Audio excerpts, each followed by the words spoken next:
Itoophiyaan saaruqa. Jechuun siyaasaanii fayyadamtee jechuudha. Siyaasaan fayyadamtee fi bakka silaa humna waraanaa ta'eef waraana gartee namatti ergitee waraanni tokko waa cabsee nama tokko kan gartee isaan dadhaban caccabsee qabuuf koronaadhaan fayyadaman isaan. Karaa gabaabaadha. Karaa gabaabaa. Koronaadhaan yoonnee karaa gabaabaa akka hawaasnis nurra laalletti karaa kana yoo fayyadamnee haalli jiru ni jira. Itoophiyaa qofaama biyyoota diktaatoriyaa ta'e hunda keessaa jira. Abbaan akkasumatti abbaan alangaa waliigalaa Jawhar fa'aa akka if qoratan ajaji. Wanni kun isarraa laalamu mootummaatu jara kana qorannoo isaanii to'atee yeroo yerootti isa biraan geesse moo isaatu akka qoratan itti kenna. Dura bulchiinsa Itoophiyaa kana keessa hoggaas hin jennu abbaan alangaa wanni jedhan footoodha bakka san. Poolisii wanni siin jedhanis footoodha. Humnati haadhaa warreen amma akka siyaasaa Obbo Jawaar Mohammadiif hidhamtoota Oromoodhaa kana warreen gartee kallattiidhaan isaan kana ajajni Prime Minister irraa gakkannama. Jechuun waanuma achirraa gakkanname isaan hojiirra oolchee. Directii Prime Minister irraa gakkannama. Arat kiiloo bakka jaaniin tanaas bakka irraa ajajan Bahardaar. Bahardaar irraa ajajame. Bahardaar keessallee Kanisa Bet Kristan Lallibalaadha. Achi keessaa dhufa abbootii amantaa abbootii amantaa kan kiristaanaa kan bakka hunda keessa jiran Lallibalaa fi Minaaminxee hunda keessa jiran kanaatu walitti dhufee isaan kun xalayaa barreessee gama Arat Kiiloodhaa erga. Waa'ee koronaa kana hidhamtoota siyaasaa kana karoona qabdan jechuudha. Leemmee summii, qoonqoo summii, waan adda addaa hospitaala geessanii maraamaruma san keessatti miidhamni irra ni geettee ni addaate akka nama tokko. Dura koronaan eenyu qabe beektaa? Egaa Jawaar Mohammad eenyu gaa maqaan isaa? Eeyduu isaa mucaa poolisii jabaa hangartee gaafa agami Jawaar Mohammad irra godhan. Akkuma seenattuu ilaana godhan isa qabatan. Yeroo dura koronaa isatti ergan. Isatti erga koronaan nama koronaan jedhaa kun ni ergama. Ni ergama. Uummata hunda dhiisee akkamii mucaa san qabe keessa. Ni ergama jechuudha. Ni ergama. Koronaan isarra bu'ee yeroo dura. Eegas booda nama afuritti ergame. Eegas booda laalaniiti nama shan kabiraatti erganii jaha ja'an. Nam jaha ja'an. Jahatti ergame. Jahan kana isaanii achitti erge. Hottee qaba moo koronaa. Jawaar xiqqa shorraachi qaban. Xiqqa shorramame irra oofan. Amma laal Jawaar lilmee takka wajjin baatee jirti beek. Sheekh Facebook ol ba'ee jira irra lilmee takka wajjin. Amma Jawaar irra naanneeffatee jira koronaan. Koronaa qabee ha Jawaar kun faan ka akkamisanuu nu du'eetti aana. Ni qabee qofaa miti. Guddaa hasaa kun. Abbaa koronaati. Abbaa koronaa guddaa. Qumbulaa guddaa sana achi gad ergu deeman. Kana uummanni Oromoodhaa daddafee firaa dhaqqabuu qaba. Odoo koronaan sana achi gad hin buune. Musalsala ammaan dura diraama ammaan dura hojjetan tokko hojjenne walumaa. Diraama ammaan dura hojjenne. Maal irratti yaadni san isin ishee nuti korona isinitti erginaa jettee koronaa san amma diraamaa san insha Allah guyyaa dhiyootti irra deebisnee ni agarsiisna. Korona isinitti erginaa bilisikinnaan jeeti. Yeroo san keessatti yeroo hundaa ulaalla. Gaddeebi'ee kaafaa'oo dubbate masajollatti. Kaafaa'oo kana nyaachuu qabnaa. Diraamaa san keessatti sagalee uummataa irratti madura dhiyaatee ture. Wanni san odoo Jawaarii sin hidhaminii wanni koronaan kunis Itoophiyaa hin geeni. Yeroo dura koronaan seene yeroo Mahammad du'u sani Mahammad Hararitti. Yeroo sani yeroo sana achirra dubbannee turre paartii 1. Paartii 2 itti deebi'uu deemna. Paartii 2 mantana dhugumaan wanni san hundinuu dhuftee koronaanis kan nama. Amma san kutaa tokkoffaa jaamaa jechuudha. Kutaa tokkoffaa jaamaa. Paartii lammaffaa qophaa'ee jira. Paartii lammaffaa qophaa'aa jira. Kan namatti ergan kun bakka irraa erganii fi namatti ergamee fi shamiza akkam uffataa fi inni kun akkamii adda baasneeti. Kophee akkam kaayyataa. As deemaa jirti sunis. Kanaafuu hawaasni keenya wanni jabaatee firraa eeguu qabu hadhaamnu. Obbo Jawaar Mohammad irratti hidhamtoota siyaasaa irratti xiyyeeffatanii gabbaanii waan kana haalaan akka wanni godhan maaliif qumbulaa guddoo koronaa guddaa erguu deeman osoo koronaa san gara amma nama jahaffaa eeyduulee nama 14 keessa namni jahamu uga qabame meeqa hafa jechuudha. Jaha uga qaba 9 hafa. 8 hafa jechuudha. Galatomi. Oromoon karoonaa jooharitti wanti achi ergitee jirti akkamitti dura bahuu qabdi? Oromoon hedduudha. Mee waa'ee si dhiyoo tana kibbaa saniis as fudhadhu wal qabsiise. Dhiyeenya kana warri kibbaa gabbahee bobbahee lallabaniiti. Koroonaas dura bahanii? Koroonaadhaas dura bahanii maagata koroonaadhaaf kaanii koronaan fi jigee gaseene wanni keessatti allayyaa keessatti. Irraan tarkaanfate. Irraan tarkaanfate. Dirreen mijooytuun tan namni hoggonda lola irratti oofu dirreen Itoophiyaadhaa tan gartee akka kubbaatti lolli irratti deemu Oromiyaa qofa. Oromiyaa. Warri kibbaatis warri bahardaaris warri maqqaleetis nagayumaan taa'u jiran. Hatattamaa mootummaan harka kannitee hogganoota gadi kun maaliif abbaan qabu? Oromiyaan abbaan qabdu. Oromiyaan abbaan qabdu. Namooti gamanaa suuqa. Namootatu irratti akkuma fedhetti akkuma karaa makiinaati. Laallibalarraa hoggannee laallibarraa. Hoggannee jabaan bahardaar laallibarraa kan nama abbootii amantaarraa waan nama ajaa'ibsiisu keessa amma kaleessa abbootiin amantaadhaa kan kiristaanaa namoonni shaashamannee keessa dhuman ummata kiristaanaa keessaafuu ummata amaaraati waan san ummata san akka inni fi gartee gargaarsa haala saddaffitti gad dhaabbatuuf jaanii beet kiristaana keessa bahardaarraa ajajni akkasiisan as kan namummaan si agarsiisa. Ati abbaan qabdu jechuudha. Naannoo uummanni hawaasni Oromoo kan gaafa jijjigarraa baqatee wanni kanaa huntee amaarri gargaaree jira. Gaafa Oromoon jijjigarraa baqatte naannoo Somaaleetirraa uummanni keenya buqqa'e Booranarraa uummanni keenya buqqa'e dhaabbatanii nu laalu turan. Nuti keessaafuu gargaarsi kanaa dhufee jira. Gargaarsa mootummaa Oromootiitti wal gargaare malee eenyuun reyaala takka gargaare. Keessaafuu uummanni daaspooraadhaa halkanii guyyaa huccuudhaan maallaqaan qayroon naannoo 10 takka walitti baatee uummata keenya gargaaru turre. Maallaqa asii erginu san kan uummanni warri daaspooraa walitti qabee ergu san guututti. Sanuu baankii mootummaa baankii mootummaa seeneeti arraan tana achi nutti as garagalee nu dha'u jira. Isuma warri hawaasa dha'u jira. Koronaan kunuu isa ta'e. Yeroo san keessatti taa'anii qoflu turan hoggaa uummanni keenya halkanii guyyaa dhumu. Warri bahardaar kan gartee irraan tana Itoophiyaa jee dubbatu kun. Jechuun wanni amma asirratti adda baafachuu faru uummanni har'aa kun kan bar wanni bu'ee jiru irra guddaa Oromoon miidhame. Itoophiyaa miti uummanni sanoo kunoo Itoophiyaa akkamitti jarri kun Itoophiyaa ta'e jarri san Itoophiyaa ta'uu dhabe maal garaagarummaa bakka tana jiru. Garaagarummaan guddoo jira. Waa afur irra ijaaramte Itoophiyaan. Siituun beekne malee. Isaan akka beekanitti Itoophiyaan teenya. Namni Itoophiyaa san eenyu beekta ammas nama amantaa kiristaanaa qabu takka nama lammiidhaan amaarate. Kiristaanummaa nama hedduu jiraatii beeke. Nama lammiin amaarate nama amantaa kiristaanaa qabu nama ammaasis afaan amaaraa dubbatu alaabaa san alaabaa takkitti san. Bakka tana waan afran kanarra ijaaramte. Amaara keessa beentee jira Islaamaa jira jedhu kun wajjin Itoophiyaa miti. Harma wajjin Itoophiyaatti isaan akka lammii lammaffaati. Lamsaawa Shimalleessan baatii 8 dura gabbaase bilisiginnaa akka Oromiyaa taatutti akka nuu taatutti akkuma TPLF jaarratte sanittis bilisiginnaa jaarranne waan akka waan kana abiyyiin bakka hiraataatitti gurratti himee fi korarratti gabbaasee haasa'e.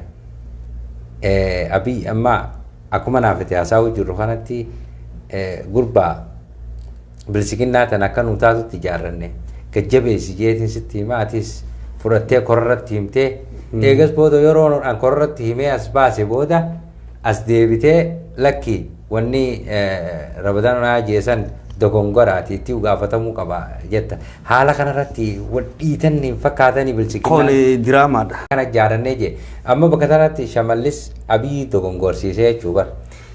Akkanatti kalatatti itti himeeti hoggo gurbaan waan akkanaatiin yaa'u jirra tireellaa meeqaan as deemu jirra jee tireellaan san hin jiruu jeen duuba. Kana paartuma isaaniitii hayate. Uummanni Oromoo irraa achi garagalee jiraami. Ati eenyu jechuun hin jiru. Waan itti shoora ittiin taphatan. Waan shoora ittiin taphatan. Namaas ittiin afaan fajjeessan. Ittiin uummata Oromoo gamanaan deebisan. Akka haasaa isaati irratti inni kajee bilisiginnaan Oromoof jaaramte Oromiyaa dagaagsuuf jaaramte Oromiyaa badhaasuuf jaaramte.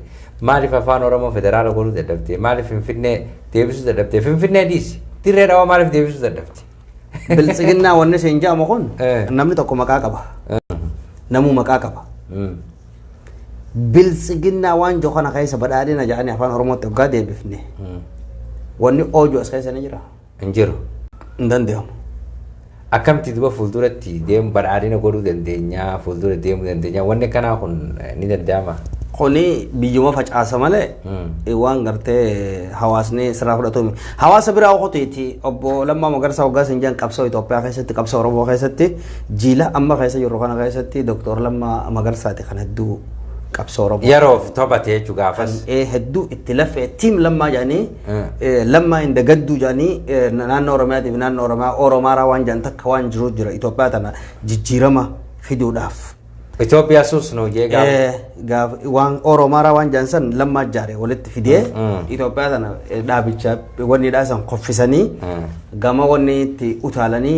tokkummaa gartee namuu sababa salmee sabablumoonni Itoophiyaa wal qixxaatee dimokiraasii irratti deemuudhaaf namni hedduu hojjete isa sanuu nyaatte bilisiginnaan. Okay bakka tanarratti Itoophiyaa sus no je Lammaa Magarsaa Oromaaraa booda social media ro wani de baraguda Ethiopia sus summi titate jan takaba sirride talamfa nafi Abiy Ahmad du'an wadda basaje amma ni du'anni duute addan namani baafti hadu gada jechuun amma eega du'an wadda basaje amma waan akka adda bahani tiga akkanuti asirratti agar waan duubarraa tobbatamaa jiru hin beeyne waan duubaan dhufee meerra jira guddaa hawaasni keenya Lammaa Magarsaatu shooruma kanaa otobachu jira asiin afaan deemanutti eskabeeti gama duubaatiin waamee harki 170 kana jechuun jira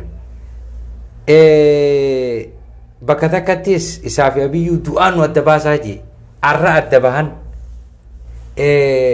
Abiyyi du'a moo Lammaa du'a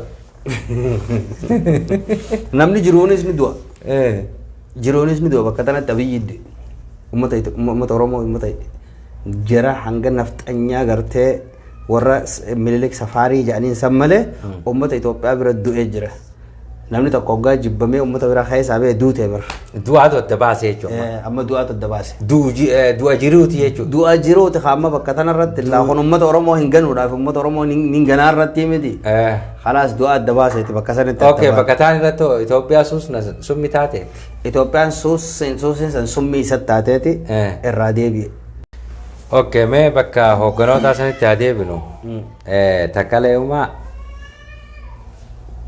wanni khannatee jira waraqaa istiqaalaa waraqaa iyyannaa jechuun hojii gadhiisuu galfatee jira hojii gadhiisuu nama Oromootu akka qiyaasa keetitti bakka san nama Oromootu ittis deemu moo nama akka bilaati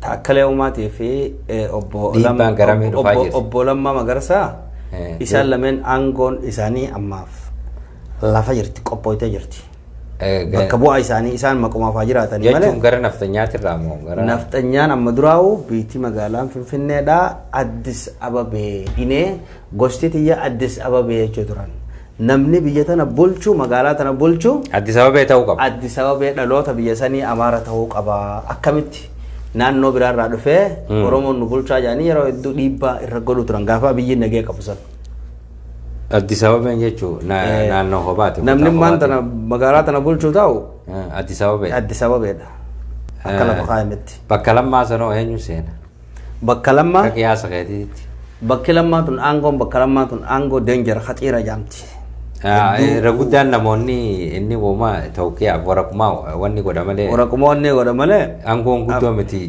akka haasawamaa jirutti daarektii Abiy jeneraal kana jeneraalli waraqaa itti jeneraalli itti dhaqe Lammaa dhufaa jaan ministeerri bakka Lammaadhaa bu'u taa'u jaalattus jibbituus Amaara keessaa dhufa jechuun lammii biraarraan ta'u aangoo biyyattii gurguddoo guutumattuu waziira kaduraatiif hamma adda kadura waan Lammaa ta'eef Lammaan Oromoodhaaf dhaabbataa uummataaf dhaabbataa miti dimokiraatummaa irraa barbiitti gama nugusaa deemu jirti bira Itoophiyaa wanni isin jennu wanni bilisiginnaa nama deemtu tun gama nugusummaa deemu jirti kursiileen gurguddoon gara Amaaraa deemaa jirti jechuudha nugusummaa deemu jirti nugusummaa Amaaraa keessaa irra Minilik Safaarii warra tokko karasan deemaa jirti namni bakka Lammaadhaa qabachuu taa'us Amaara Sanu eessarraa dhufa warreen beet kiristaanaa walitti dhufanii warreen abbootiin amantaa irratti qophaa'anii irratti mari'atanii eenyutu amrii teenya fudhataa laalaniiti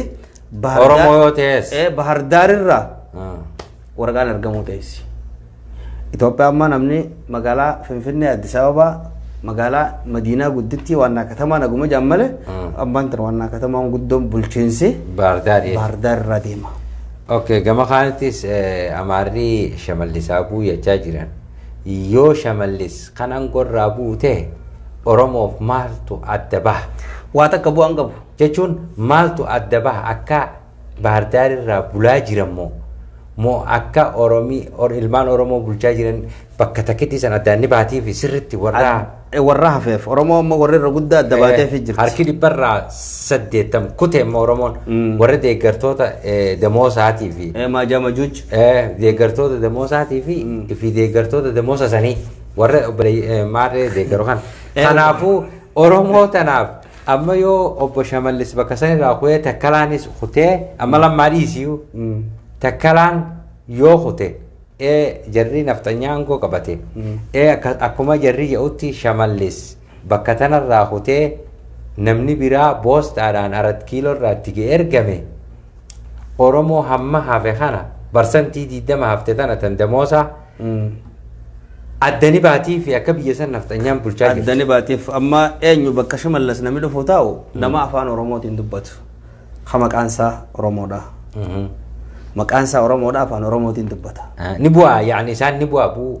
Shamallis gaa.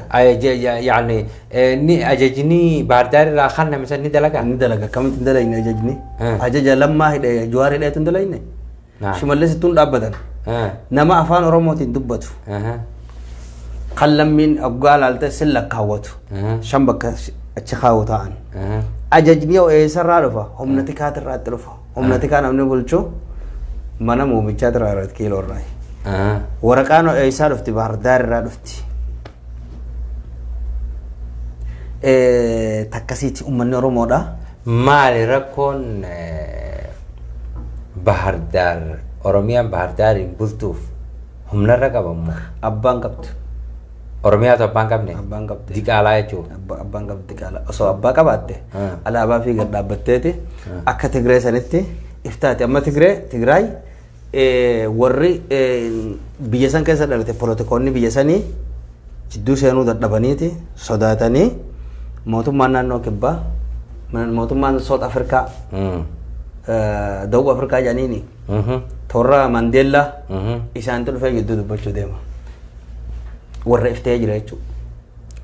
Amma bakka sanatti dhuga. Mootummaa alaatti jidduu seenuu deeman sin jedhama abbaa qabu. Naannoo nama abbaa qabu. Nama abbaa qabu. Mee kan dheengadda warra boorsaa maal jettaan? Saaroo akkasii asirra qabatanii makiinaalee akkasii garagalchanii waraan akkasii garagalchanii akkasitti as bahanii ni goona filannoos ni goona jechaa gabbahan. Mee maal irratti hidhamee obbo Jawaar Mohaammed? Bakka Garbaa maal irratti hidhame? Rasaasa kam qaba qawwee kam qaba? Misaanuu ni dhabne. Itoophiyaa wanni siin jantana keessa wanni gartee abbaa alangaa manni murtii maarree wanni siin jaan kun hin jiru. Ammaan tan daha duubatti maggaaracaa duubatti ragaa haa bahanii wanni jaamu kuni wanni kun mee waan takkaan si gaafadha. Eega daha duubatti namni ragaa bee namoonni achi duubatti ragaa bahu san fuulli isaaniin argamu sagalee qofa jechuun hin beekamu jechuudha. Yoo dhiisanoo waan silaa godhuu deeman san murtii silaa gartee abbaan alangaa fudhachuu deemu san daha duubatti ragaa itti haa bahanii irraa dhiisee ifumaa yoo murteessee maal adda qabdi? Rakkoon shoora isaanii taphachuu jira ragaa. Wanni adda qabdu ragaa wanni barbaachisuuf hin jiru. Ragaa wanni barbaachisuuf ragaa daha duuba taa'u ka sagaleedha ka lubbuun keessan jirre ka namni hin agarre maarraa barbaachisa. Bakka tanarratti waa si gaafadha. Eegee Itoophiyaan akkanatti midhaaminteedha laaqamtuu dheette. Bahar Daariin bulti wanni dimokiraasiitiif wanni kun hin dalagu jette. Dhaabonni Oromoo kan dimokiraasii waraqaa qabatee yaa'u kunoo mee kanoo maal jettaan? Dhaabonni Oromoodha. Kan filannaa jara kanaa wajji geggeessine jee abaa'oo saglan tadhiyoo tanaatii wajjin kudhan kaafaa'oo guutumattuu yoo keessaa insihaaba ta'anii filannoon hin jirtu irraa dhaabbatanoo alaa Demoo isaa raajitaa bakka sanatti. Sila Bakkatti sana maaltu taphatamaa jira? Shoora maallaqaati moo dhugumatti filannootu jira moo? Maali bakkatti sana akka leencoo baatii leencoo lataa hottu. Dubbiin Warra shaantaa guutumatti. dubbii warra shaantaadha akka taate akkuma leencoo lataa madura jee yeroo hamtuu keessatti qabsoon Oromoodha yookaan Itoophiyaan aangoo uummata Oromoo harka dhuftee jee. Uummanni warra shaantaadha isaanii ammaan tana gabbu'e isaanii waa takka harkaan qabne shaantaa malee telefoona namaatis kan biyyaa malee kan biyya alaa malee biyya keessaa nam tokko hin beekne karaan kun eessan nama baasaa hin beekne warri san dura nuti dhaabbilee siyaasaatii biyya hoggannanii morminaa jee haunu khalaxa namni biyya keessaa qeyroo biyya keessaa warra gartee jechuun warrumaa silaa dhugaan deemu jiru kanaaf shororkeessu absiifintu bira namni biyya bulchuu qabu biyya yookaan wajjin dorgommii seenuu qabu warra alaa sanii miti qeyroo biyya keessaa dhagaa darbuu turte san gartee sanii jechuudha qeyroo biyya keessaa dhagaa darbuu turte san isaani kan beeku namni kun diimaa gurraachaa dheeraa gabaabaadha kun zallaqeedha kun yoonisiin adda beeku isaani isaan san wajjiniin warri alaatis dhufee kana walitti dabalaqamanii qeyroon san dura bu'aa taatee isaani warra silaa paartii ta'ee biyya mootummaa itti dabalamuu danda'u mootummatti manguddoon shantaan deemti bilbileenyu qabdi wanni isaan hojjetan hojii isaanii hojjetan xumuranii manguddoon Oromoodhaa tan dhaabbilee siyaasaa bakki itti dogongorte qeyrootti if gallakkisuu dhabu. Okay gara dhaabaatti adeemnu dhaaba kana namni hodduutti hin fuuni sodaata cina deddeema. Amata hodduu ala jiraate ribeelaluma. Abaa'oon. Yeroo takka harar amata meeqa jira hodduu jiraate achi deemee gujii jira. Hoggaa 45 jiifirraa gabaabsa. Hoggaa 45 walumaa galatti. Arraas akkuma ribeelalaa sanitti 45 ka biraatti fuufamu mooni sossoha. Wanni takka dhakaan tokko yoo gad darbanu barnuma deemaa. Fuulduraaf nuti Dr. Abiy Ahmed Oromoodhaaf yeroo dura akka dhufe sanitti hojjete waan takka tagalata galfannu maqaadhaan dhaabbileen siyaasaa Oromoodhaa biyya keessa deebi'u ribeelolaas ta'e warra shaanxaatiis ta'e biyya keessa qabsoon deebi'uun tun maal kaafti bishaan taa'u bishaan yaa'u kaasaa jedhan warri alaa san ka dhufe san warri alaa kan dhufu san Turkii laafaadha daawwattoota kan jedhan gamasii deemaa jira warri alaa kan dhufu san qeyroo gartee biyya keessa jirtu tan tana kaasti namni dhugaan argamne kaasu akkasitti ammallee namni qeyroon biyya keessa jirti bar warri qabsoo Oromoodhaa tan fiduu ta'u biyya keessa jira warri immoo hoggaa 45 ala taa'ee hojii tanaas hojjete kun galanni isaanii bilisummaadha jennaan hedduu hojjetanii qabsoon Oromoo akka fuulduraatitti qeyroo harka deebi'u